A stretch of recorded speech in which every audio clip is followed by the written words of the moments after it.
E aí, galerinha? Vamos entender melhor a ciência? Bora lá! Hoje nós vamos falar sobre tecido. O segredo do equilíbrio está no trabalho de uma grande equipe. Mas antes de falar sobre tecido propriamente dito, nós vamos dar uma pincelada, vamos fazer um resumo do que estudamos até agora, para poder entendermos melhor esse conteúdo, beleza? Já estudamos que nosso organismo é a estrutura em níveis de complexidade. Célula, tecido, órgão, sistema e organismo. Né? Falamos também que a célula é a menor unidade desse complexo com função especializada. Assim, no segundo nível de complexidade, que é o tecido, contamos com uma diversidade de tecidos graças ao fenômeno de diferenciação, tá, pessoal? Pela qual as células vão adquirindo formatos e funções específicas. Agora vamos lembrar que nós temos aqui as células-troncos, que têm um alto potencial de diferenciação e por isso mesmo tão promissora para a medicina. Nós estudamos que a célula-tronco ela é especial para a medicina porque ela consegue, é a única célula que consegue se diferenciar em outras células, tá bom? Então se eu tenho uma célula com um problema em um certo local, essa célula-tronco ela consegue diferenciar nessa célula específica, ajudando o organismo por completo, tá bom, pessoal? Vamos continuar aqui então. Por outro lado, existem células também altamente especializadas, cujo potencial de diferenciar ela é nulo, ela não acontece, tá, pessoal? Pois ela não pode se transformar em outra, diferente da célula-tronco que acabei de falar agora. A célula-tronco consegue se transformar em outra célula. Quando se forma um embrião, há apenas um tipo de célula. Nesse caso, é a célula-ovo, resultante da fusão das células reprodutoras femininas e masculinas. Essa célula tem alto poder de diferenciação e durante a gestação vai se multiplicando e diversificando, dando origem a diversos tecidos que formam o nosso corpo. Então vamos só lembrar, pessoal, nós temos uma célula haploide, reprodutora masculina, outra célula haploide, reprodutora feminina, tá? Elas vão se fundir e formar uma célula só, que é a célula-ovo. Essa célula-ovo, por ser uma célula reprodutiva, ela vai sofrer meiose, lembra? A célula reprodutora, a célula-ovo, né, que é a célula gamética, ela sofre meiose em vez de mitose, beleza? Elas vão se multiplicar. Então, uma célula só, ela vai se multiplicando, né, e vão formar várias células. Dentro desse conjunto de células, tem células específicas que vão formar tecidos, células epiteliais, células nervosas. Elas são células especializadas. Essas células específicas, tanto a nervosa, como a óssea, como a epitelial, ela não tem essa capacidade de diferenciar em outras células, tá bom? Só quem consegue fazer isso é a nossa célula-tronco que consegue fazer isso. Essas células são específicas para aquela região, para aquela determinada função, beleza? Então a célula-ovo é específica para essa, e dá origem, no caso, a essas células especializadas nessa função. Agora, nós já falamos um pouco sobre célula já, né? E falamos muito sobre célula, que seria, no caso, o nosso primeiro aqui. Agora vamos falar um segundo nível de complexidade, que é os tecidos, tá bom? Tecido. O que significa tecido? Tecido é um conjunto de células especializadas que realizam determinadas funções no organismo. Beleza?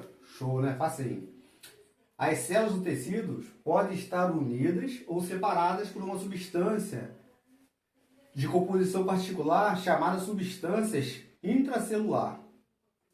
Agora, tem uma ciência, né? Cabe a histologia, que é uma ciência, ela estuda os tecidos e os diagnósticos de diversas doenças que podem acometer nessa estrutura, tá bom, pessoal? Então, nós temos a histologia que estuda o nosso tecido, no caso, que a gente vai estudar agora, beleza?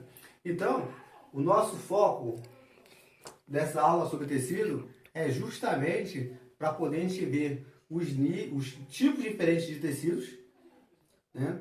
As estruturas de cada um deles, e vamos começar a falar agora particularmente sobre cada uma dessas estruturas, separadamente, tá bom, pessoal? Estrutura, tecido nervoso, tecido epitelial e os outros tecidos também. Show? Vamos passar para o próximo tecido. Vamos falar agora um pouco sobre o tecido epitelial. Bom, tecido epitelial se caracterizam por serem constituídos por uma ou mais tecidos de células revestido externa ou internamente as suas superfícies corporais. Quando o tecido epitelial apresenta uma camada de células, chamamos de tecido simples. E quando apresenta mais de uma, chamamos de estratificado, tecido estratificado. Além da função de proteção, de revestimento, os tecidos epiteliais podem absorver nutrientes. Nesse tipo de tecido, as células ficam bem próximas, como se fossem ladrilhos perfeitamente encaixados, havendo pouca substância entre as células. Outros tecidos epiteliais possuem a capacidade de secretar substância.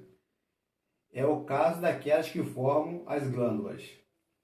Com base nessas funções distintas, os tecidos epiteliais podem ser classificados em dois tipos: o epitélio de revestimento e o epitélio glandular. Vamos conhecer agora cada um desses. Primeiro, nós vamos falar sobre o tecido de revestimento, tá bom? Não é por acaso que nesse tipo de tecido as células se encaixam como uma espécie de ladrilho. O epitélio de revestimento protege contra a ação de micro-organismos e a perda excessiva de água, já que as células juntas formam uma barreira protetora.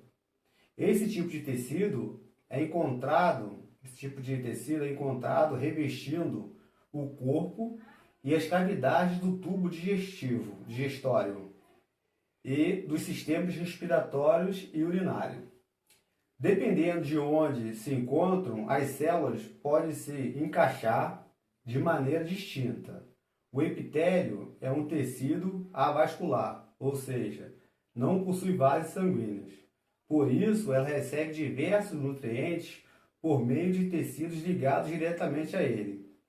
Agora, o tecido conjuntivo, que estudaremos adiante, vai falar um pouco mais sobre isso. Pessoal, olha só.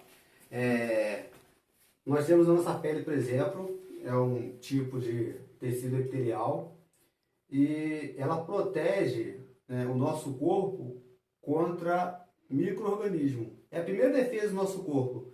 Quando a gente for estudar imunologia, a gente vai ver que a primeira defesa do nosso corpo é a nossa pele, né? O tecido epitelial.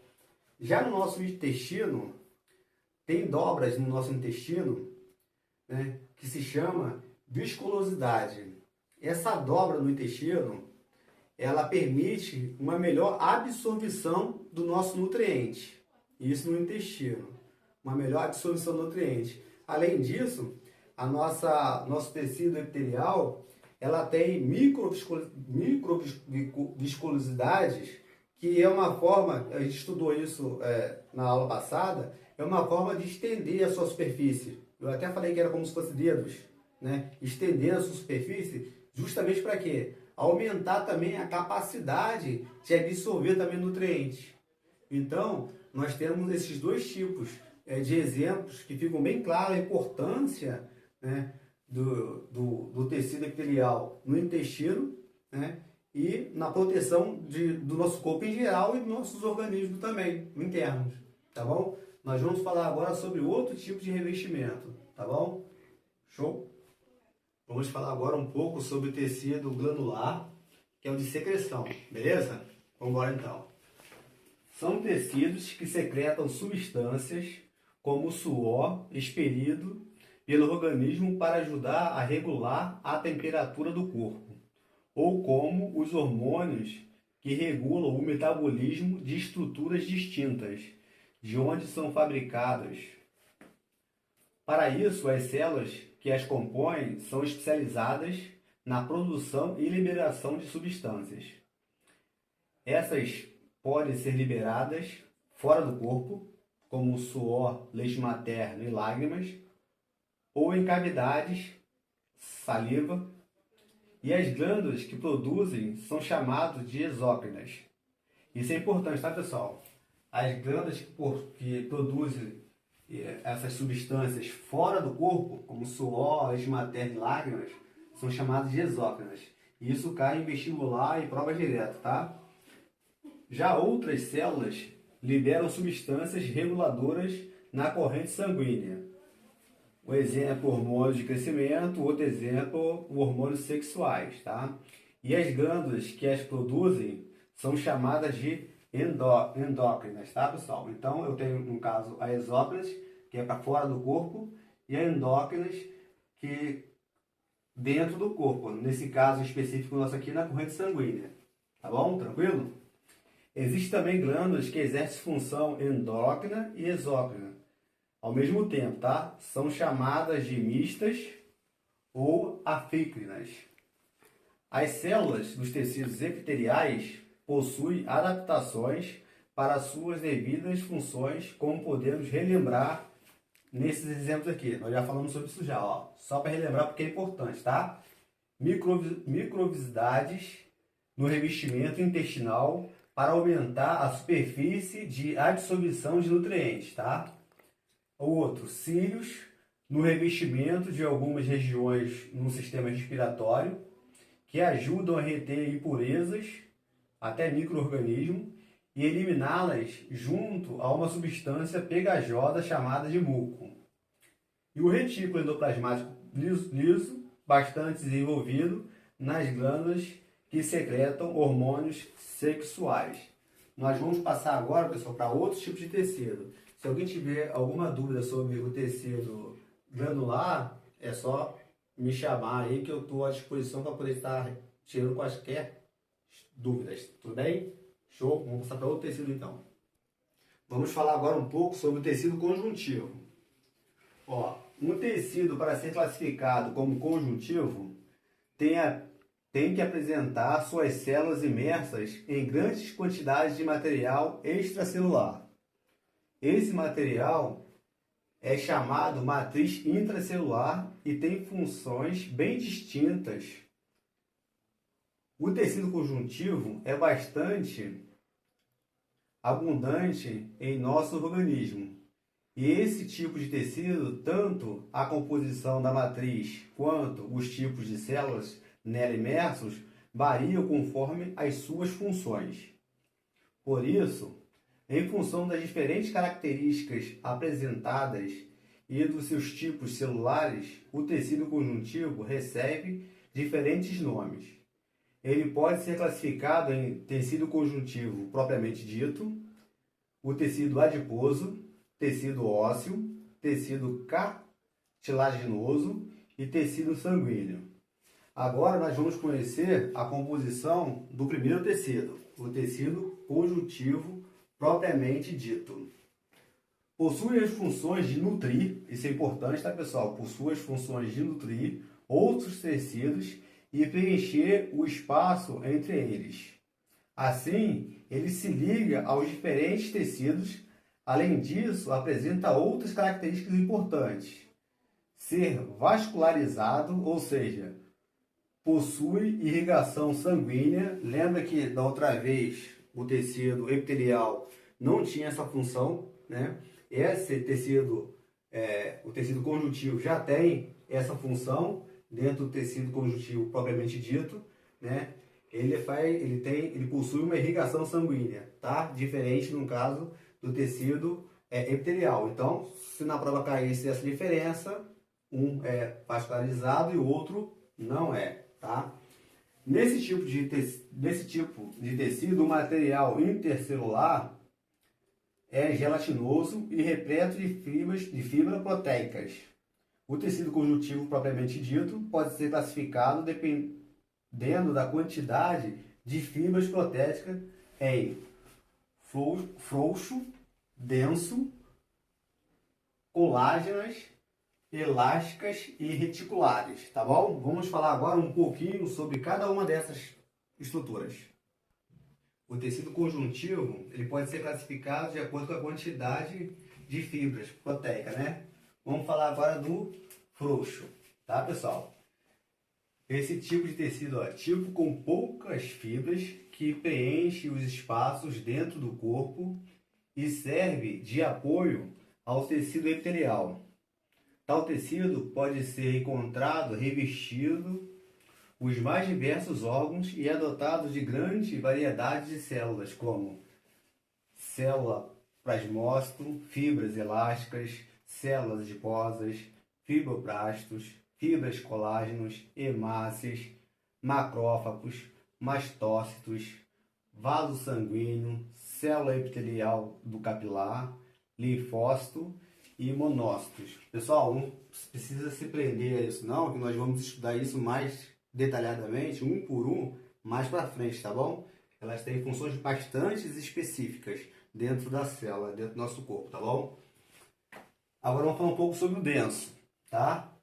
Esse aqui tinha poucas fibras, o frouxo, o denso é rico em fibras, tá bom, pessoal? Tecido rico em fibras e, por conseguinte, mais resistente. Quanto mais fibras o tecido, mais resistente ele vai ser, tá? Pode ser encontrado formando uma cápsula proteica ao redor dos órgãos, como o fígado, nos tendões, ligando os músculos aos ossos e nos ligamentos unindo os ossos entre si. Olha só, agora os tecidos conjuntivos apresentam 3 tipos de proteínas, tá? 3 tipos de fibras proteicas. Agora vamos especificar os 3 tipos de fibras proteicas que o tecido conjuntivo tem, tá? Temos o colágenos, as elásticas e as reticulares, tá bom? O colágeno as colágenas compostas de colágenos responsável pela resistência e tração do tecido, beleza? Aí, por exemplo, nós temos a orelha cheia de colágeno, temos as elásticas, permitem a elasticidade do tecido, pois são formados de elastina, que cede à tração, porém faz com que o tecido volte à sua forma original, né? Ou seja, ela vai e volta mantendo aquela elasticidade por causa da elastina, tá? Vamos gravar o nome elastina, que também é importante também. E temos os reticulares. Esses reticulares eles formam uma rede de sustentação que liga o tecido conjuntivo aos tecidos vizinhos, além de abrigar entre elas suas células, abrigar células entre suas lacunas, tá bom? Então, esse aqui é outro tipo de fibra proteica também bastante importante por causa da sustentação, beleza? Nós vamos falar sobre os outros tipos de tecido, pessoal, na próxima aula, tá? Vai ser a parte 2 do nosso vídeo. Essa é a parte 1, vai ser a parte 2 do nosso vídeo. Qualquer dúvida, é só comentar, perguntar, que eu estou aqui para esclarecer qualquer dúvida que vier a surgir durante a nossa aula, tá bom? Um abraço, fica com Deus e que Deus abençoe vocês e suas famílias.